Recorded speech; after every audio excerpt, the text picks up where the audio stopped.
Sir કઈ ખબર નથી પડતી ગણિતમાં શું કરવું, ક્યાંથી શરૂઆત કરવી, તો આવી જાવ અહીંયા. જોઈએ સંભાવનાની અંદર સૌથી પહેલા તમારે કરવાના કયા દાખલા છે તે 10 ટોપિક લઈને આવ્યો છું. સૌથી પહેલો પ્રેફરન્સ આ 10 ટોપિકને, ત્યાર પછી બાકીના દાખલા કરીને ફરજિયાત જવાના છે. ખાલી આ 10 દાખલા કરીને જવાના એવું છે નહીં, તો ખાસ ધ્યાન રાખજો.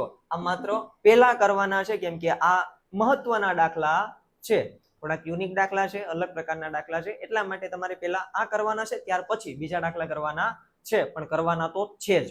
જોઈએ સૌથી પહેલું છે ગોળ ફરતું તીર.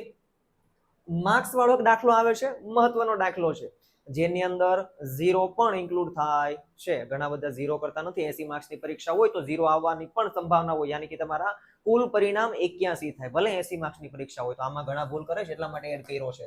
ત્યાર પછી છે 1 થી 90 તકતી વાળો સમ. 50 પૈસાના 100 સિક્કા હોય તે એક દાખલો તમારે કરવાનો છે. જન્મદિવસ સમાન ન હોય, 5 ચોકટના પત્તા વાળો એક દાખલો છે સ્વાધ્યાયની અંદર. સિક્કાને 3 વખત ઉછાળવાના, પાસાને 2 વખત, 52 પત્તા અને ખામી રહિત અને ખામી સહિત. આવી રીતે તમારા 10 ટોપિક બનતા છે, જે મહત્વના છે. આ દાખલા પૂરા થાય ત્યાર પછી તમારે બીજા દાખલાની પ્રેક્ટિસની શરૂઆત કરવાની છે. અને આવા જ એક્ઝામના અપડેટ માટે જરૂરથી યોર ટીચર્સને ફોલો કરજો.